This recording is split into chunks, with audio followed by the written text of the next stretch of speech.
ఇక్కడ మనల్ని ఓట్లేసి ఎన్నుకున్నటువంటి నాయకుడు ఎమ్మెల్యే ఎన్నికైంది ఒక పార్టీ మీద, సంసారం చేస్తున్నది ఇంకో పార్టీ మీద, ఇంకో పార్టీ దగ్గర. ఒక గుర్తు మీద గెలిచి ఇంకో గుర్తు లేకపోయినావు. ఒకసారి నేను వేసుకున్నది దేవుని కండు అంటావు, మరొకసారి లేదు లేదు బీఆర్ఎస్ అంటాడు, మరొకసారి కాంగ్రెస్ అంటాడు. మొన్న మాత్రం అస్సం గుర్తుకు ఓటేయండి అని సిగ్గుగా నిర్లక్ష్యంగా ఏ మాత్రం కూడా సిగ్గు లేకుండా కాంగ్రెస్ పార్టీ గుర్తుకు ఓటేయండి అని చెప్తాడు. స్పీకర్ కి మాత్రం ఒక లెటర్ రాసిస్తాడు. ఏం రాసిస్తాడు? లేదు లేదు నేను టెక్నికల్ గా నేను బీఆర్ఎస్ లోనే ఉన్నాను, నా జీతం నుంచి ఇంకా నెలకి పార్టీ ఫండ్ కూడా పోతుందని చెప్పేసి అంటున్నాడు. మరి ఇవ్వడానికి మీకన్నా సిగ్గుండాలా, తీసుకోవడానికి బీఆర్ఎస్ కన్నా సిగ్గుండాలా? మరి బీఆర్ఎస్ నీ దగ్గర నుంచి ఉన్నటువంటి పోయిన ఎమ్మెల్యేలు 10 మంది ఎమ్మెల్యేలు పోతే ఇప్పటిదాకా ఎమ్మెల్యే ఇక్కడ నుంచి ఎమ్మెల్యే కార్యకర్తలకు కనీసం హామీ ఇవ్వాల్సినటువంటి వర్కింగ్ ప్రెసిడెంట్ అయినటువంటి కేసీఆర్ గారు ఈ జిల్లాకు వచ్చి గద్వాలకు వచ్చి మేమున్నామని చెప్పేసి కార్యకర్తలకు ఇప్పటిదాకా ఒక్కరికి కూడా హామీ ఇవ్వలేదు. నాయకుడు వెళ్ళిపోతే ఆయన పోతే ఇంకొక నాయకుడు మేమున్నాము, ఆయనకు మాకు పార్టీతో సంబంధం లేదు, ఆయన జీతం నుంచి మేము పార్టీ ఫండ్ నెల కింద తీసుకుంటాం, అది కూడా తీసుకోము, అవసరమైతే పార్టీ నుంచి సస్పెండ్ చేస్తామనాలి కదా. అవన్నీ ఏమనడం లేదు.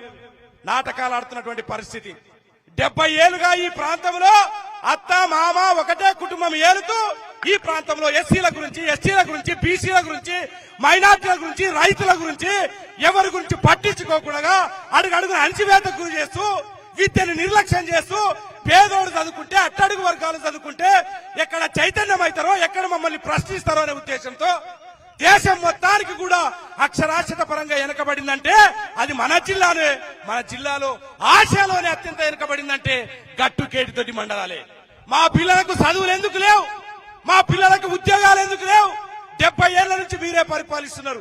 70 ఏళ్ల నుంచి అధికారం లేకొచ్చి మీరు చేసింది ఏంటంటే కంకర వ్యాపారం మీరే, కాంట్రాక్టర్లు మీరే, రోడ్లు వేసేది మీరే, సారా దందా మీరే, కళ్ళు దందా మీరే, ఫంక్షన్ హాల్ మీరే, సినిమా టాకీసులు మీరే. ఇవి తప్ప మీరేమైనా సాధించినారా? ఇవి తప్ప మీరు అత్త గాని అల్లుడు గాని ఇవి తప్ప ఇంకేమైనా ఇక్కడ అభివృద్ధి చేసినారా? పేద వర్గాల గురించి పట్టించుకున్నారా? ఈ ప్రాంతంలో పేదలు చదువుకోవాలని ఏమైనా కాలేజీలు తీసుకొచ్చినారా? ఏమి లేదు. ఎన్నికలప్పుడు మాత్రం అనేక హామీలు ఇచ్చి అనేక మాయమాటలు చెప్పి నాటకాలు ఆడుతున్నటువంటి ఇట్లాంటి వారి పట్ల కూడా రాబోయే రోజుల్లో మనం అందరం ఓటనే ఆయుధంతో బుద్ధి చెప్పాల్సిన అవసరం ఉన్నది. ఈ అత్తకు గాని అల్లుడు గాని, అత్త ఏమో కాంగ్రెస్ నుంచి పోటీ చేసి తర్వాత టికెట్ రాకపోయేసరికి ఓడిపోయేసరికి అధికారాన్ని వదులుకోలేక రాత్రికి రాత్రే ఢిల్లీకి పోయి కమలం పువ్వు గుర్తేసుకొని వచ్చింది అత్త. ఈయనేమో ఒక్కసారి ఎమ్మెల్యేగా గెలిచినా కూడా అధికారం లేక అక్కడ బీఆర్ఎస్ రాలేదని చెప్పేసి మేము ఏమైనా ఉండి వదిలేసి ఉండగలగమేమో గాని అధికారాన్ని వదిలేసి ఉండలేమని చెప్పేసి ఎప్పుడు ఒక 6 నెలలు గడక ముందే వెళ్లి కండువ వేసుకున్నాడు అల్లుడు. మరి అత్త అల్లుడు ఈయన గతంలో ఎందుకోసం పోయినావంటే అభివృద్ధి కోసం పోయినా అంటాడు అల్లుడు. ఇక్కడ ఉన్నటువంటి ఎమ్మెల్యే గారు ఏం అభివృద్ధి కోసం పోయినావు? గత 10 ఏళ్లు నువ్వు అధికారంలో ఉన్నటువంటి పార్టీలో ఉన్నావు కదా, ఈ 10 ఏళ్ల లోపల ఎన్ని రోడ్లు వేసినావు, ఎన్ని స్కూళ్లు తెచ్చినావు, ఎన్ని కాలేజీలు తెచ్చినావు, రైతులకు ఏం చేసినావు, ఎన్ని రోడ్లు వేసినావు అంటే దానికి సమాధానం చెప్తలేడు. మళ్ళీ అభివృద్ధి కోసం పోతుందని చెప్తున్నాడు.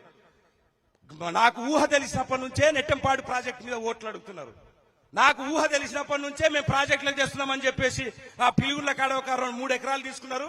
మాటికి అత్త దాన్ని డబల్ చేసుకుంటూ పోతున్నారు. అది కేక్ లాగా కట్ చేస్తే ఉన్నారు. ఒక 15 ఎకరాలు ఎన్ని ప్లాట్లు అవుతాయి? 5 ఏళ్లకు మళ్ళీ డబల్ అవుతుందా? మళ్ళీ 5 ఏళ్లకు మళ్ళీ డబల్ అవుతుందా? అత్త ఇచ్చినట్ట ఇస్తుంది, అల్లుడు గుంజుకున్నట్ట గుంజుకుంటాడు. మొత్తం ఓపెన్ ల్యాండ్ లోపల కులంకి ఒక అసైన్డ్ భూములు అని తెలిసినా కూడా 10% ల్యాండ్లు అని తెలిసినా కూడా మొత్తం కుల సంఘాలను పిలిచేది ఈ జాగా మీకు అని చెప్పేసి ఇట్లాంటి మాయ మాటలు చెప్తున్నటువంటి వీళ్లను తగిన బుద్ధి చెప్పాల్సిన అవసరం ఉన్నది. రాబోయే రోజుల్లో తెలంగాణ రాష్ట్రంలో గత ప్రభుత్వాన్ని చూసినాం, గతంలో ఉన్నటువంటి బీఆర్ఎస్ ప్రభుత్వాన్ని చూసినాం, గతంలో అహంకార పాలన చూసినాం, ఇప్పుడున్నటువంటి రెడ్ల పాలన చూస్తున్నాం, రెడ్డి పాలన చూస్తున్నాం.